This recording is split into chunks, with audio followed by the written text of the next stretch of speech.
berupa kegiatan orientasi pada permulaan tugas setelah surat keputusan diserahkan sebagai bagian dari ASN. Nah, oleh karena itu, penulis saya bermaksud untuk menyusun laporan orientasi dan rencana kerja dengan mengangkat isu-isu yang ada di SD Negeri 2 Tonjong, yaitu SD yang saya sekarang tugas. Yang pertama, kurangnya minat baca pada siswa yang mengakibatkan adanya beberapa siswa yang belum lancar di setiap kelas, terutama di kelas tinggi. Kebetulan saya mengajar di kelas tinggi, yaitu kelas 5. Kemudian, kurangnya minat belajar pada siswa yang mengakibatkan siswa kurang memahami belajar di sekolah. Saya akui dalam pembelajaran sehari-hari di SD 2 Tonjong itu, khususnya kelas saya, pembelajarannya kurang inovatif. Karena apa? Karena kurangnya fasilitas, sarana dan prasarana. Itu saya akui.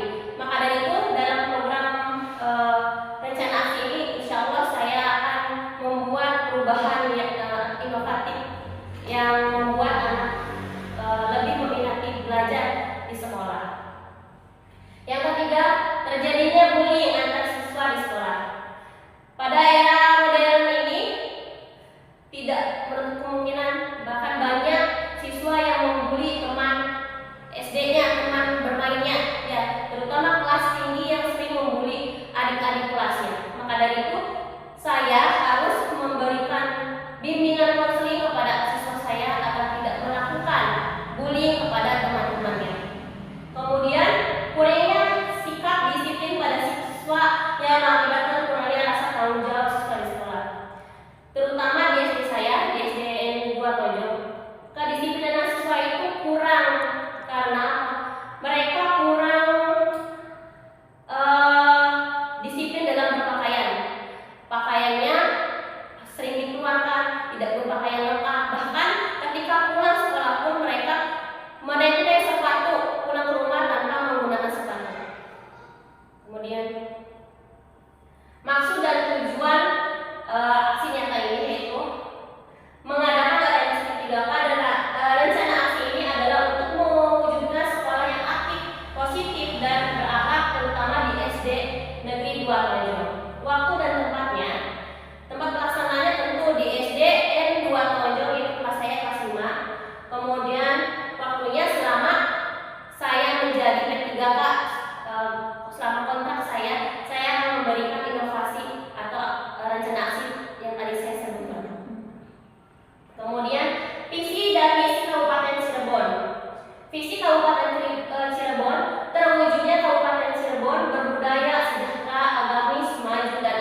dan HAK.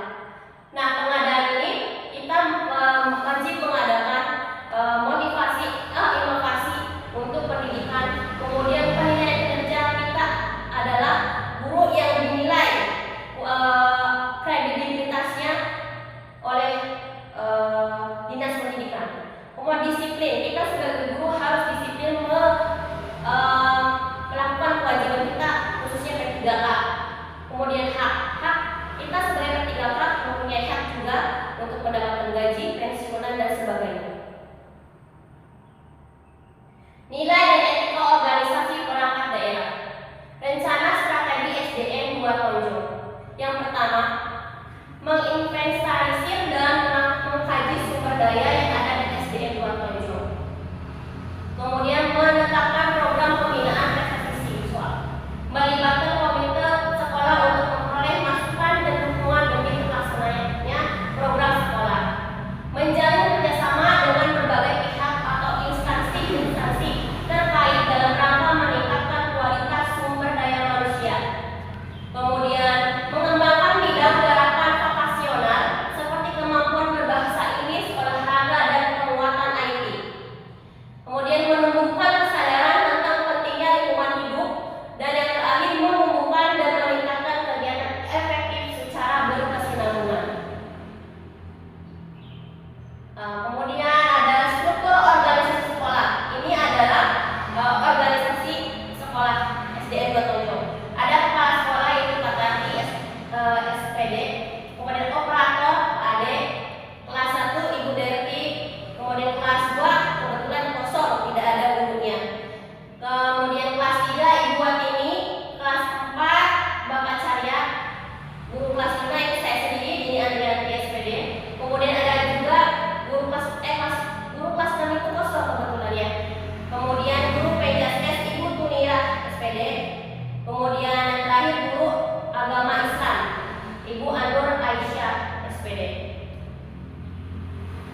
Kemudian manajemen tupoksi P3K di SDN 2 tonjol. Tugas pokok P3K saya sendiri sebagai P3K di SDN 2 tonjol itu yang pertama, menyusun kurikulum pembelajaran pada satuan pendidikan. Yang kedua, menyusun silabus pembelajaran. Yang ketiga, menyusun rencana pelaksanaan pembelajaran.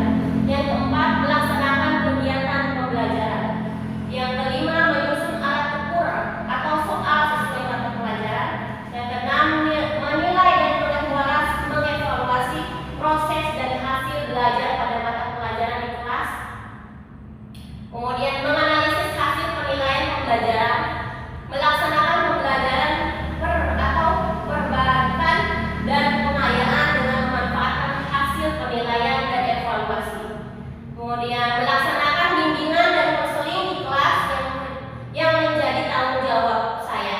Kemudian menjadi pengawas penilaian dan evaluasi terhadap proses dan hasil belajar tingkat sekolah dan nasional. Yang terakhir, membimbing siswa dalam kegiatan ekstrakurikuler proses belajar. Nah, ini adalah rencana aksi saya yang akan saya lakukan selama saya menjadi P3K. Ini adalah rencana yang pertama, yaitu kegiatan menyusun rencana literasi. Tujuannya meningkatkan kualitas siswa didik dalam membaca. Indikatornya menyediakan sarana dan prasarana seperti perpustakaan, pojok baca, buku baca. Kemudian waktunya selama bulan Januari 2023 sampai Desember 2023. Nah, dalam rencana aksi ini yang pertama, saya dari awal sudah menjelaskan sedikit. Saya ingin merubah warisan turun-temurun setiap tahun yang saya alami. Di kelas tinggi itu sering terjadi anak tidak bisa membaca. Bukan hanya setahun 2 tahun saya selama menjadi guru kelas tinggi, pasti ada setiap tahunnya ada anak yang tidak bisa membaca. Maka dari itu saya membuat rencana aksi ini, membuat literasi membaca sebelum pembelajaran ataupun dalam waktu pembelajaran KBM terjadi.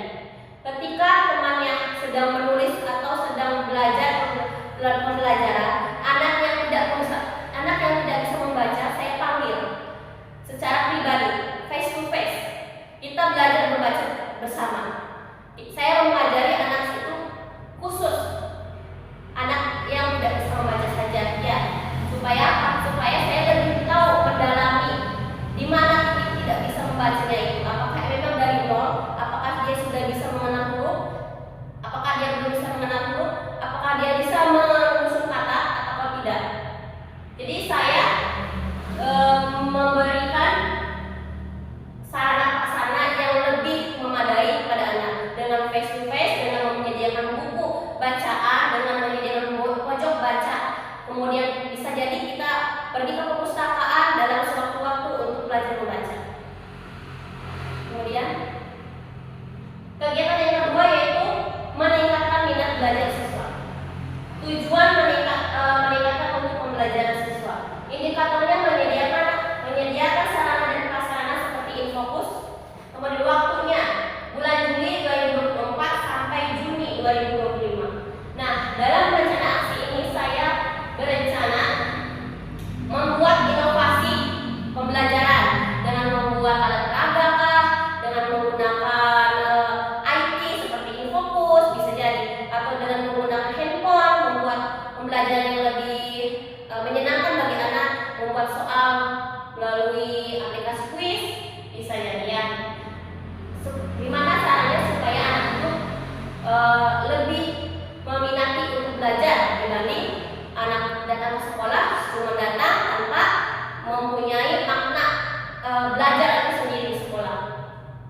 Kemudian yang ketiga, rencananya aksi ketiga yaitu kegiatan membimbing konseling. Tujuan membentuk karakter siswa. Kemudian indikatornya memberi layanan konseling pada siswa yang membuli dan dibuli. Waktunya yaitu bulan Juli 2025 sampai bulan Juni 2026. Nah, dalam rencana aksi yang ketiga ini saya memberikan bimbingan konseling karena sering terjadi setiap tahun, setiap saya mengajar itu ada anak yang selalu membuli, teman mainnya ataupun adik kelasnya. Dalam rencana aksi ini saya akan memberi bimbingan kepada siswa atau anak yang melakukan bully dan dibully. Ketika kita berperilaku membimbing anak yang membuli, kita harus memberi pengertian apakah itu membuli itu apakah benar, membuli itu apakah wajib